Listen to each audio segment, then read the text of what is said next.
Greetings and welcome to the 100th exciting episode of the Why I Love Disney podcast. 100. This is number 100. David and Easton are here. What's up, fellas? How you doing? Doing great. How are you? Doing fantastic. Now, we had planned, we would love to, for our 100th episode, just bring the whole reunion of everybody who's been on the cast of Why I Love Disney before. Ramin and John David both, I'm sure would love to be here, but schedules with all aside, we have to re-coordinate that in the future, but we are going to get on that and make that happen. We'll have a 5-panel. It'll be crazy pandemonium, but it's going to be the most fun we've ever had on the Why I Love Disney podcast real soon.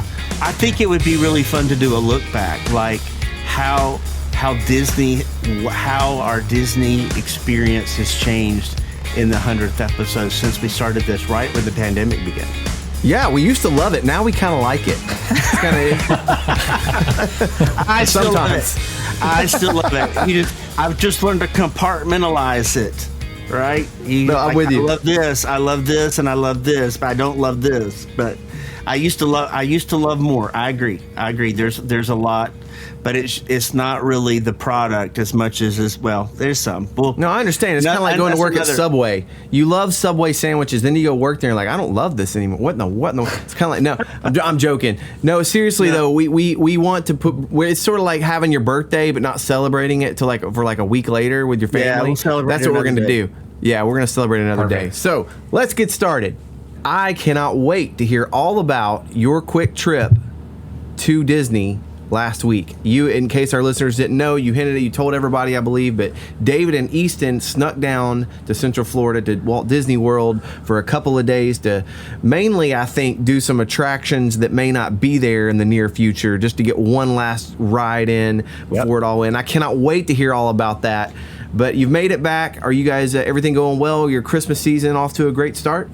Going well. Just, returning from the rediscovering the magic tour, or refinding the magic, or hoping to find the Disney magic again tour, something like that. No, yes, we are back. Had a 2-day whirlwind trip where we probably did 23,000 to 25,000 steps a day.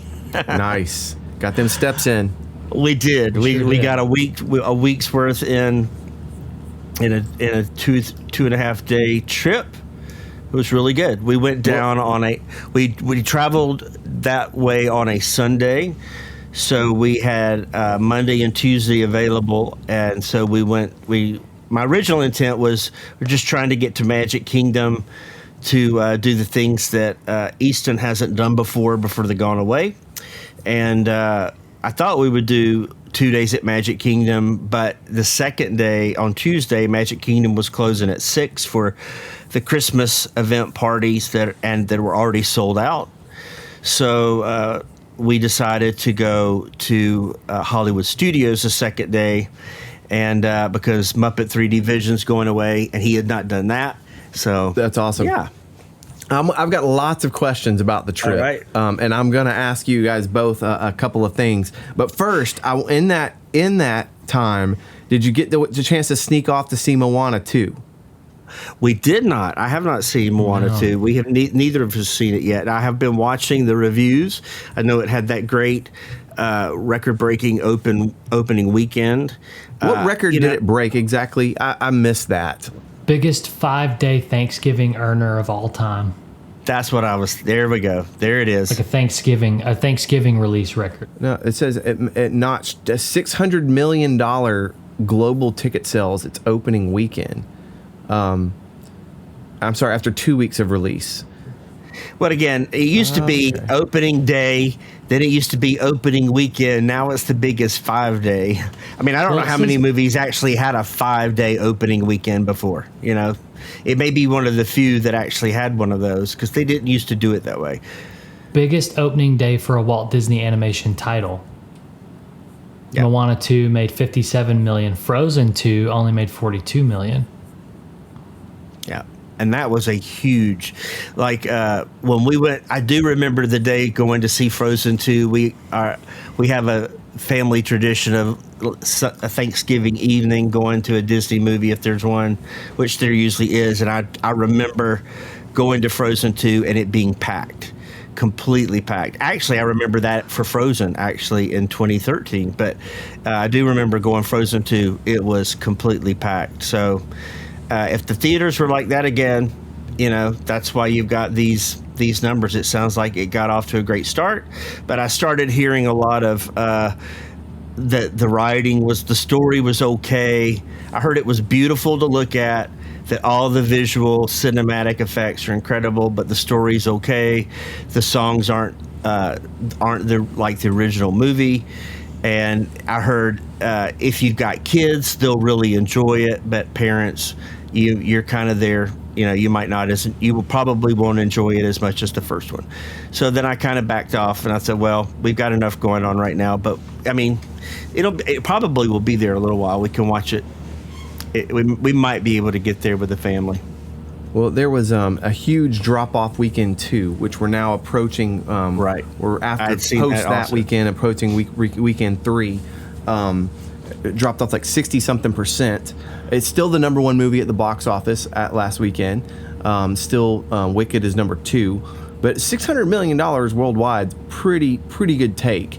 In a couple weekends, putting it up on the top 5 list for the year it's kind of a big deal. The thing is that Moana is also was like the number 1 streamed movie on streaming. I don't think just Disney Plus. I think it was like a major major watched show on all of streaming, and so it's their biggest money earner right now. I'm sure it's why we have a Moana area at Epcot now, and why they push this movie into the theaters, because they know it's a huge property.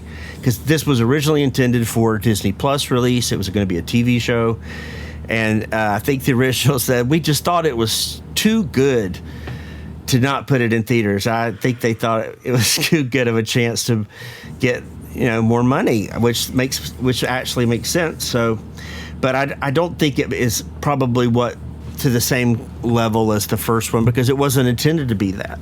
Right. I mean, and so I heard a lot of people compare it to sequels and the direct-to-DVD kind of things of the past, and so. Well, I haven't got to it, and to be honest, it's towards the bottom of my list too. My boys are growing up a little bit, so we have Gladiator 2 still on the list. We still haven't seen that. We did go see The Best Christmas Pageant Ever, and it's a Lionsgate film. It's actually made $34 million at the box office and has incredible Rotten Tomato reviews, and I highly recommend it. It is fantastic. Family movie. Fantastic. Not Disney, but definitely a one you should go check out if you haven't yet. But I'm looking through, I just pulled up the 2024 worldwide box office, and if Disney had been shooting blanks the last couple of years, they're back on the board with this year. They have the number 1 and number 2 movies in Inside Out 2 and Deadpool and Wolverine. Moana 2 is now the number 5 highest grossing movie of the year. We'll see if something bounces that. I'm looking down here for other Disney movies. Is Kingdom of the Planet of the Apes technically, is that Disney? I think they own Planet of the Apes, yes. That's number 12 on the list.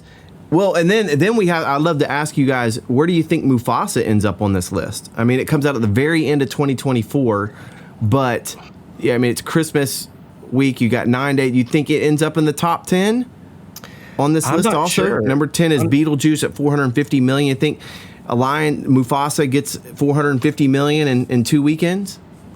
I'm not sure. I mean, people seem to be going to these. Everybody seems to be making properties that have already been out before. You go, when are they?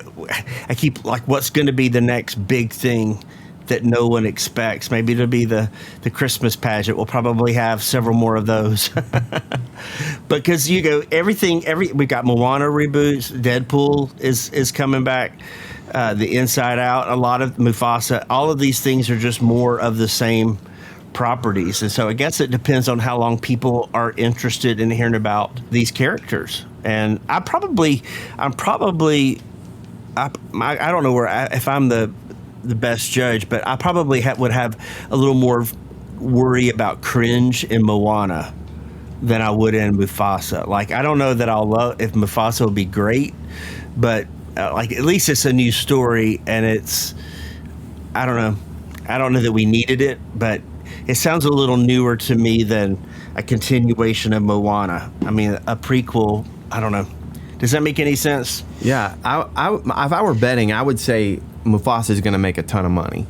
I think so too. Holiday release, 2 weekends, kids out of school, big Lion King tie-in. You know, I can't wait to see the reviews and see it myself to see if it's great or not. But I do think it's gonna. I do think the one thing that's certain is it's gonna make a ton of money. Right. So it hasn't been a bad year at the box office, you know, for Disney considering where they've been. Of the only thing, I think Inside Out 2 was a bit of a surprise because, you know, it's not that we thought it was going to be terrible, but not highest grossing movie of the year, highest grossing animated movie of all time kind of level. But it was legit really, really good. It was very good. I still don't think it's as good as the original. So it still blows me away that it has that power 10 years later to draw a bigger audience. And you go, so they're really... What happened there was that because the original wasn't even that big, so you're going what set everything up just for the right moment that everybody wanted to go see this movie so bad. It was like the choices are so slim, or you know they've learned to love that movie. I mean, you know, 10 years is a lot of nostalgia. I mean, I think it's all based on nostalgia. So go ahead. I think you're right, and I have a theory on the sequels. If something is kind of popular but flies under the radar, and if you wait long enough, the sequel's actually stronger. If it feels like a money grab, I don't think anybody thought Inside Out 2 rolled their eyes and said, "Oh, here comes another money grab," because nobody thought of Inside Out as, you know, a blockbuster smash hit, even though it made a good amount of money, right? It's not the first Pixar movie. It's not like Toy Story 6, right? Right. Well, and they set that movie up so well because, you know, that first movie is about childhood and growing up, and then it ends with her going, she's about to become a teenager, you know, what could happen? And so they set the whole thing up for a sequel. Like you're all these... You know, if you've watched that for 10 years, your brain has said, I wonder what happened. I wonder what did happen. I'd like to know what happened. With music, I've always had this this theory too. Like if a band or an artist comes out with their debut album and it goes like, you know, 10 million platinum, 10 times platinum or whatnot. It's happened a lot in like the 90s and early 2000s at the heyday, right? You should probably go away for a few years before you release your next album, right? You can't just release the next one. Boys to Men, I think, actually did this pretty well. They had that smash album. They actually went away they didn't have another album for like 3 years and finally came out and was so anticipated. It actually did better than the first one. And that rarely happens. And I think sometimes there's something to, let's let a cooling off period happen. Let's make it feel like it's not over commercialized. And I think generally they do better. Well, I also saw that, that Disney had the Golden Globes have been announced, and I saw that, of course, Wicked was up for awards. Moana 2 had awards. It was up for something, probably Best Animated. So was Inside Out. I will be interested to see what happens with Wild Robot because it was definitely the most original animated film in a while. Like it doesn't feel like anything you've seen. It has its own. I mean, there's some comparisons. You could say a little bit of WALL-E, a little bit of Baymax, that kind of thing in there. But visually and everything about it, it kind of stands out. That's the thing about when they do sequels. Sometimes like Moana, it might not feel special. I don't know what it is. It just feels kind of sequel like. One of the amazing things about Toy Story was that it got better. Like, even if you liked the first one, Toy Story 2, I mean, there was such growth, even in computer animation. So it just got better. And by the time they do 3, I mean, it was like a great, trilogy because people had that, these characters had grown on you. And when you get to that part 3, you're at a whole different place in life. And that's why that story just hits so strong. And people still rave about those, whereas sometimes the sequels just don't have that power. So, it's like they make money, people want to go see it, but then afterwards you go, well, I don't know if I need to see that again because the first one was so much better. Right. So, anyway, we'll see. Only time will tell, and how nostalgia kicks in on these movies. Same way with like the parks. There's a lot of nostalgia there, and you know, if you go to a park and you've never been on Carousel of Progress ever in your life, and that's your first, and you have no nostalgia for it, you may be going, "What is this?" Yeah. But if you've been going all your life, it may be your favorite thing at the park because you've loved it for so long, and so there's this huge place in your heart for it. I think that's what these movies do as well.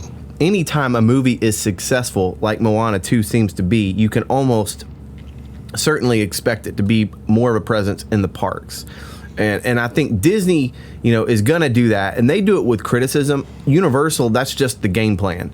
You could go right down. Anything that makes the top 10 list gets a bigger presence in the park. Anything that's down the list gets pulled out, right? Jaws from the 70s, it's out. Fast and Furious, in, right? Even though, like, you're like, well, Jaws is a much better, you know, movie than Fast and the Furious. And what's interesting, though, as I look at this box office thing, is the Universal Despicable Me is still making billion-dollar movies. That franchise is killer. Right, and Universal has made an entire section of Universal Studios around the Despicable Me characters, and it's fantastic. It's fantastic. I looked too at Kung Fu Panda 4. Now their fourth one. That's also DreamWorks Universal. Really fascinating to see where this is all going to go.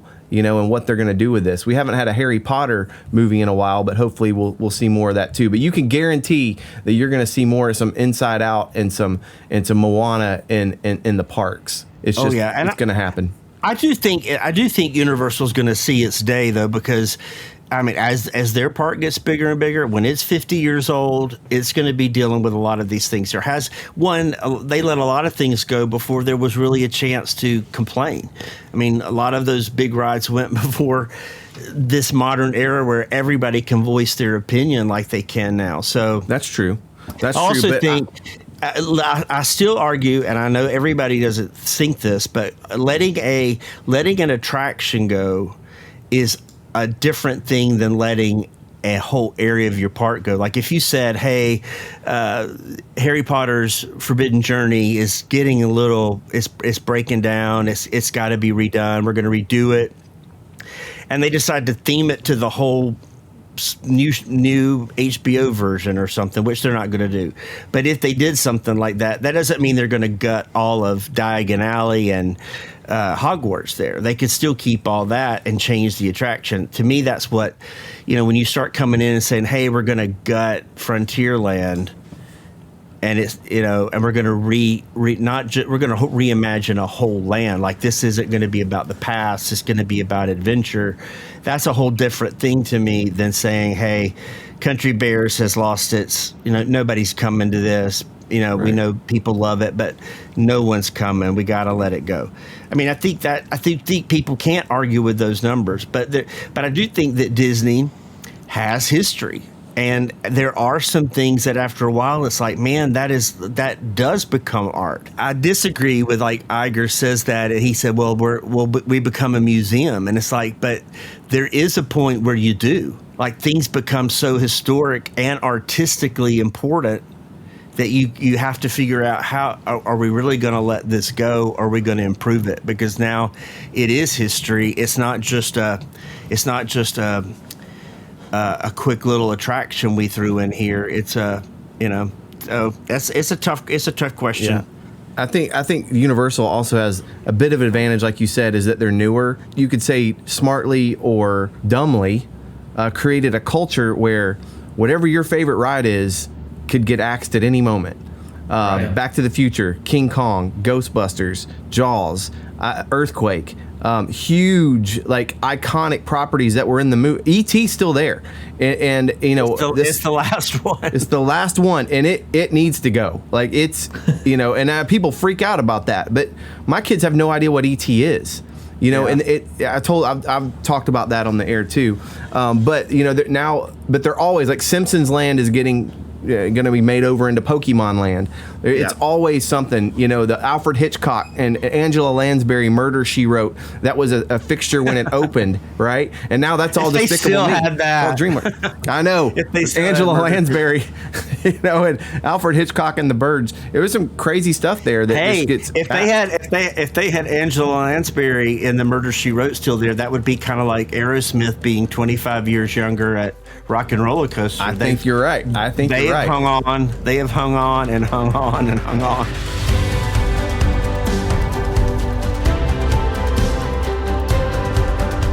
I cannot wait to hear Easton's take and review of the rides he's never ridden before that David brought him all the way to Disney World to experience. So give me the list. What were the rides? What were your first time attractions, Easton, this trip down there? What were, you don't have to review them yet. Just give me the list. What were the things you did for the first time? Well, the things I did for the first time were Tom Sawyer's Island, the Riverboat, Muppet Vision 3D. So actually there was also, we did Tron for the first time, and I did Slinky Dog Dash for the first time. Okay. We did Tiana's for the first time. We did do that's Tiana's right. for the first time. And the new Country Bear Jamboree for the first time. Wow. Okay, so y'all got a lot done. Yeah. And the Jungle Cruise has a Christmas version that I had never done, and so we got to do that for the first time. Awesome. And we ate it at a restaurant, or at least one restaurant we had not been to before. Two. That I think is probably going to go We ate at at two. the one at Disney Springs. Oh, yeah. So we got that in there, too. That's got a little Disney fantastic. Springs time in there, too. Well, do you mind if I walk us through these attractions and get your takes on these? Would that be okay? And feel free to jump in and tell me about an experience you had or whatever. But I want to know first. We've talked over and over about this. Tell me about Tiana's. Where do you want me to start? So I've got a great story I need to tell with this. If we're going to talk about Tiana's first, let's talk about Tiana's first, because that's the most controversial of them. It's the remake. You know, they closed Splash Mountain down. They put it, you know, Tiana's in there, and there's all sorts of, let's just say, that be generous, mixed reviews about the remake. So I want to know what you thought. I want to say before we ride it and before we give our impressions. And I don't want to identify this person in any way, but we met someone while we were there outside of the park. That's all I'm going to say. We met someone outside of the park, and this person started asking us what we thought of some things at the park. And I think the first one that came up was Tiana's, and I said to this person, because we already done it, so where do you want me to start?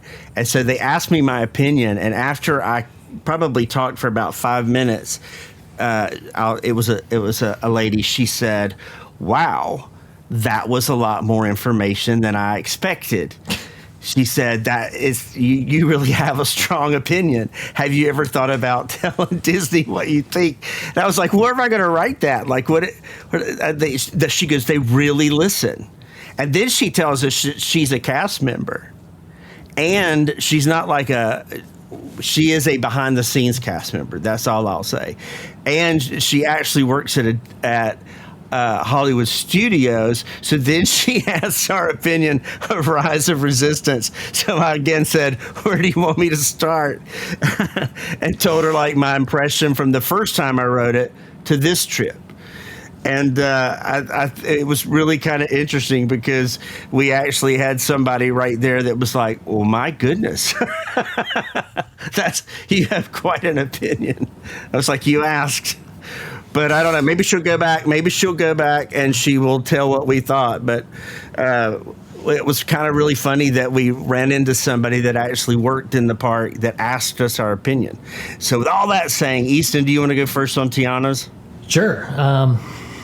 I kind of stand with what most everyone thinks, that it's fine. It was fine. Not everything was working on it, which is really disappointing. Yeah, when it's still like a new ride.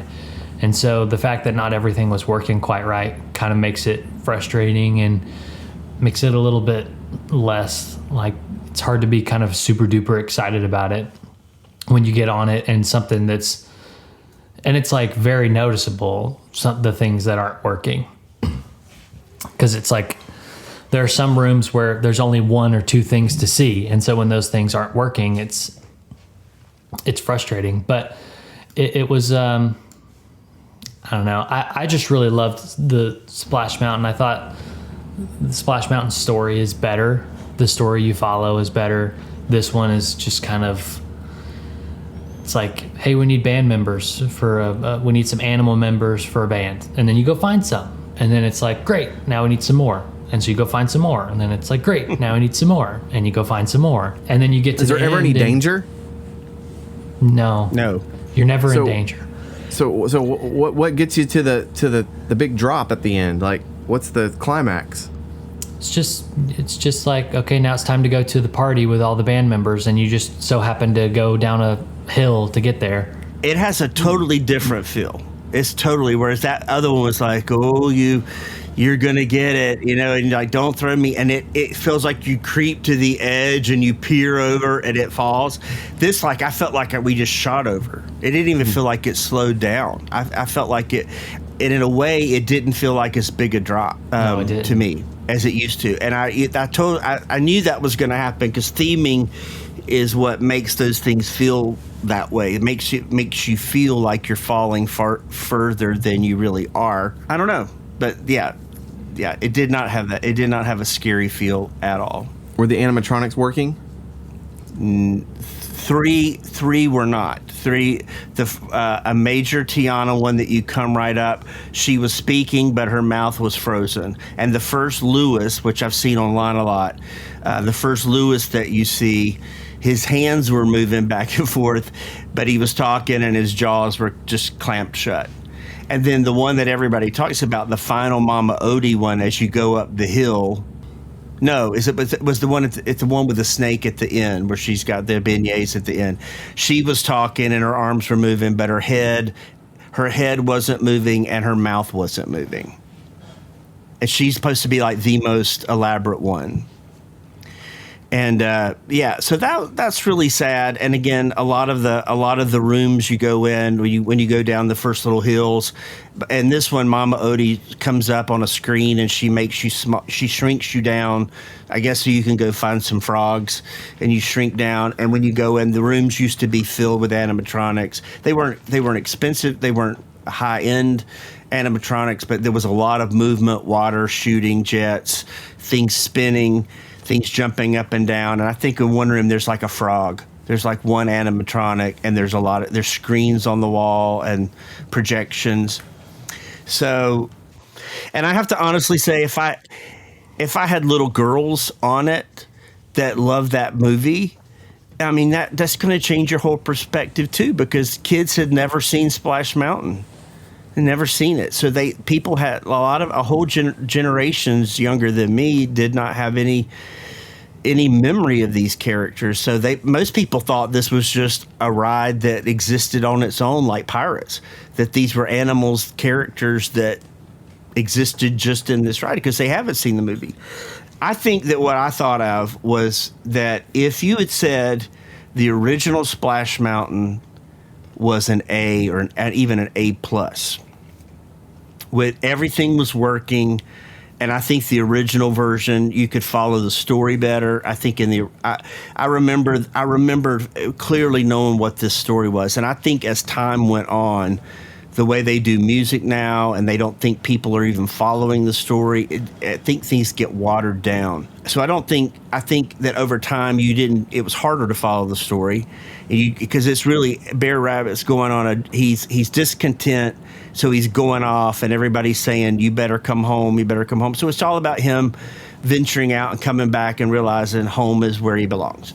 And, that's his laughing place. And so that was your story, and it was simple, but you go on all these little journeys from the movie with the bear and the fox that, where he gets in trouble because he goes off from home and he gets in trouble.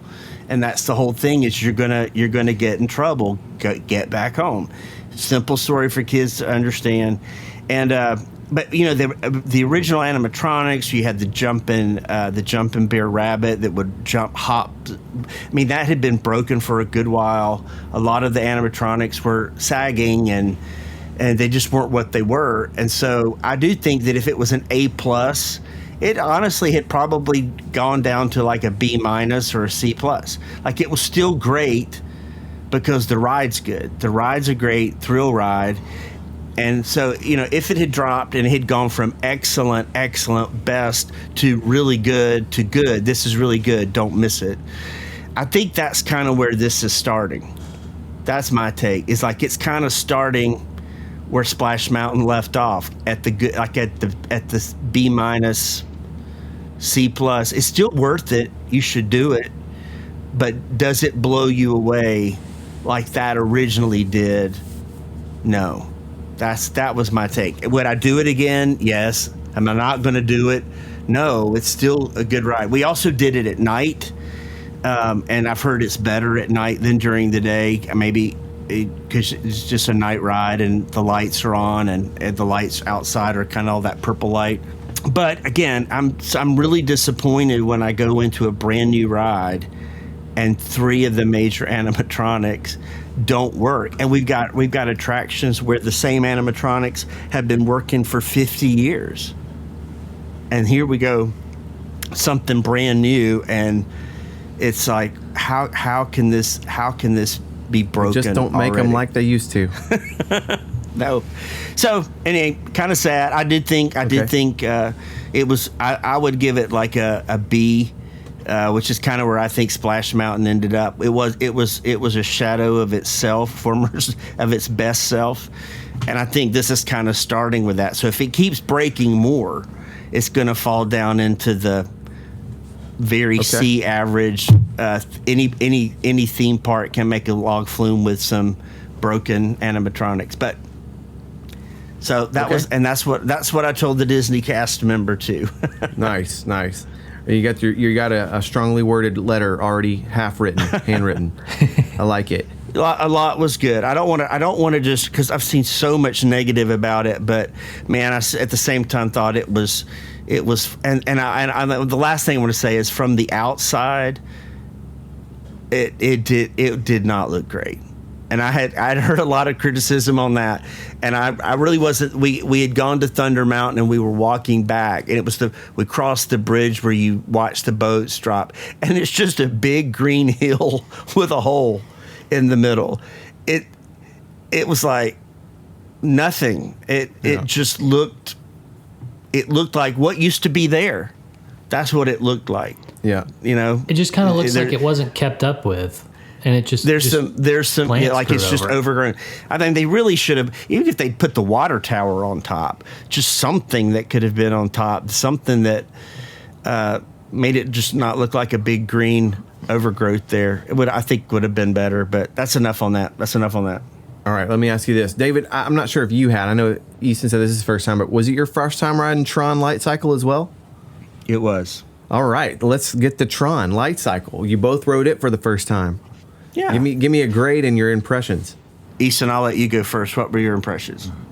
Going into it, I have not seen anything about the ride. Like, I know that you can do, like, YouTube probably has a POV of a ride through, what it all looks like. I had not seen any of that.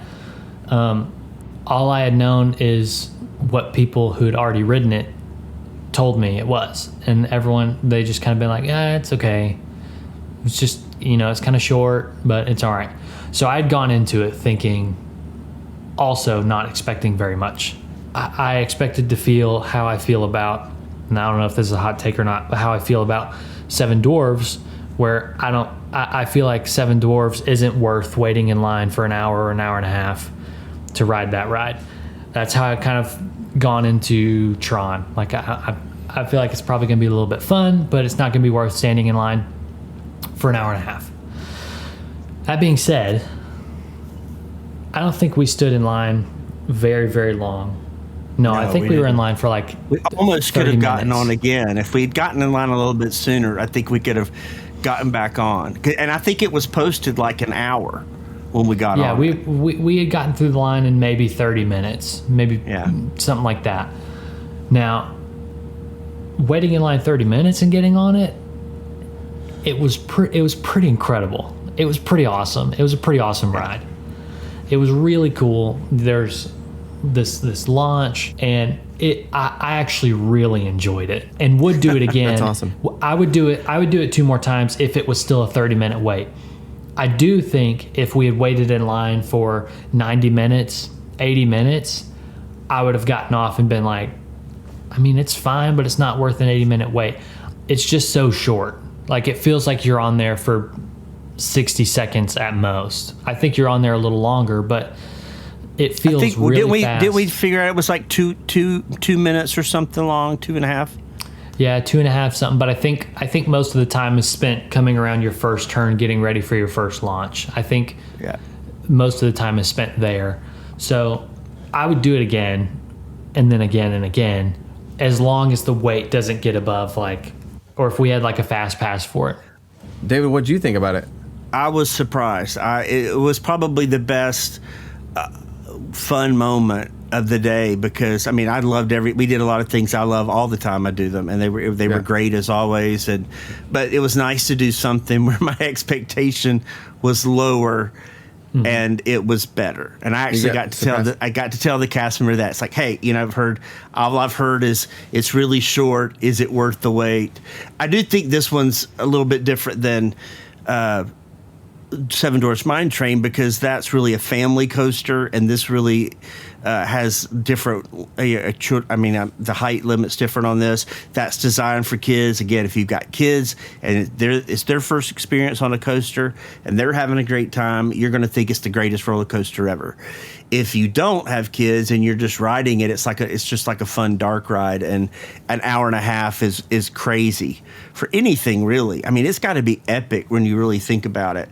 And so again, I think that would be a little long for this because of the shortness of the ride. But all that said, when it takes off and you're on there for a couple of minutes, it's kind of like Rock and Roller Coaster. There's a point where you'd be like, would you want more? Like if it kept at the same pace for like another whole minute, would people start being nauseated? Or I mean, I don't even know the science of some of those things. So I kind of thought, man, that's probably all your body can handle, especially the first time you do it. Now, once you get familiar with it, then you might go, oh, it's really not what it's not as thrilling as I thought it was. But the first time it catches you off guard. So I thought for that, it was really good and much better than I had been gotten the impression from things I'd heard online, which were pretty, focused on that it took 5 years to build, and that there was way more inside the building than, I had not seen of any video, any POVs of this. So, all you see is that it take off underneath the canopy outside. So you don't see the hills and the turns inside the building. And it was so fast, I really don't even know what we did. I mean, I do know there were some moments where you feel a little bit of that force of, hey, I'm laying down on this thing, and I know I'm locked in, but you didn't really feel like it. You feel free, like you feel like That's cool. You're just kind of soaring there, as opposed to something where you're with a lap bar or something like that. So that was fun, and I've not done Hagrid's, so I've not ridden there. I'm glad I did this one first, so they gave it a good. I got to get down to Universal to do Hagrid's, because that's like my big one that I haven't done, and Velocicoaster. I feel like Tron is actually probably of the newer Disney attractions, probably the least heralded, the one that's most under the radar. Right. I haven't really heard anything bad about it. In fact, the couple people have told me that have been, surprisingly said Tron is like, Cosmic Rewind and Tron are 2 favorite rides in the whole park. Their favorite ride in the Magic Kingdom now is Tron. I've heard that from 2 different people now.